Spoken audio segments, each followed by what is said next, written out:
দুটা পৰ্যায়ত অনুষ্ঠিত হ'ব পঞ্চায়ত নিৰ্বাচন 2 মে আৰু 7 মে দুটাকৈ পৰ্যায়ত অসমত অনুষ্ঠিত হ'ব পঞ্চায়ত নিৰ্বাচন পঞ্চায়ত নিৰ্বাচনক লৈ এতিয়া প্ৰাৰ্থীসকলৰ মাজত বিশেষ ৰূপে তৎপৰতা বৃদ্ধি হোৱা পৰিলক্ষিত হৈছে সমান্তৰাল কৰি মানিকপুৰ গাঁও পঞ্চায়তৰ প্ৰাৰ্থী মহিদৰ ৰয় তেখেতৰ নামটো এতিয়া বিশেষভাৱে চৰ্চিত হৈছে তেখেতৰ নামটো এই কাৰণে চৰ্চিত হৈছে কাৰণ তেখেতে যেটো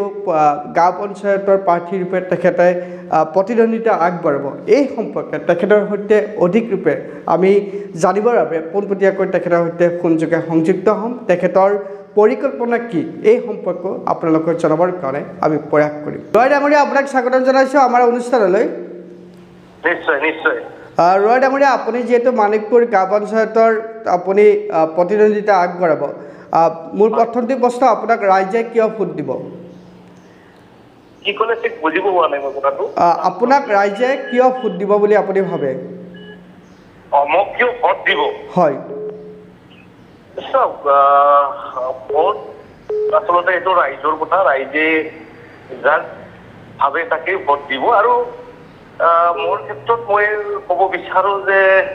মই ৰাইজৰ লগত আছো আৰু মানিকপুৰৰ ৰাইজৰ লগত সদায় বিভিন্ন সমস্যাবিলাক আমি উপস্থাপন কৰিব বিচাৰো আগত মই কৃষক মুক্তি সংগ্ৰাম সমিতিৰ বঙাইগাঁও জিলাৰ সভাপতি আছিলো আমাৰ সাধাৰণ খেতিয়ক শ্ৰমিক মানুহৰ ই-ৰিক্সাসকলৰ যিসকলে ই-ৰিক্সা চলায় প্ৰতিটো সমস্যা কৃষক মুক্তি সংগ্ৰাম সমিতিৰ বঙাইগাঁও জিলাৰ প্ৰেচিডেণ্ট হৈ থাকোঁতে মই উত্থাপন কৰিছিলো আৰু এতিয়া ভাবো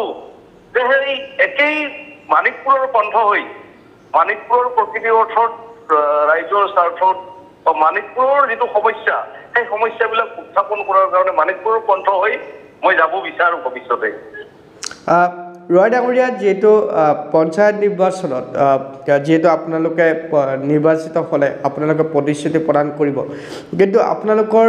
অঞ্চলতে এতিয়া প্ৰধান তিনিটা সমস্যা কি আছে যি তিনিটা সমস্যাৰ আপোনাৰ অঞ্চলটিত বিশেষ ৰূপে প্ৰধান সমস্যা ৰূপে এই মুহূৰ্তত চিহ্নিত হৈ আছে মানিকপুৰৰ প্ৰধান সমস্যা হয় মানিকপুৰৰ প্ৰধান সমস্যা হ'ল মানিকপুৰ আচলতে স্বামী মহৎ স্বামী কৃষ্ণানন্দ ব্ৰহ্মচাৰীৰ পবিত্ৰ স্থান হৈছে মানিকপুৰ আৰু স্বামী মহৎ স্বামী কৃষ্ণানন্দ ব্ৰহ্মচাৰী তেখেত অসমৰ পঞ্চমজনা মহাপুৰুষ হয় পঞ্চমজনা মহাপুৰুষ আৰু তেখেতে আচলতে এই জ্বলি থকা চাকিগছি মানিকপুৰৰ যিটো উন্নয়নৰ চাকিগছি জ্বলাইছিল আৰু এতিয়াও জ্বলি আছে আৰু দেখিছো লাহে লাহে মানিকপুৰৰ পৰা বিভিন্ন অফিচ কাছাৰীবিলাক যাবলৈ ওলাইছে মানে মানিকপুৰৰ মহকুমা আছিল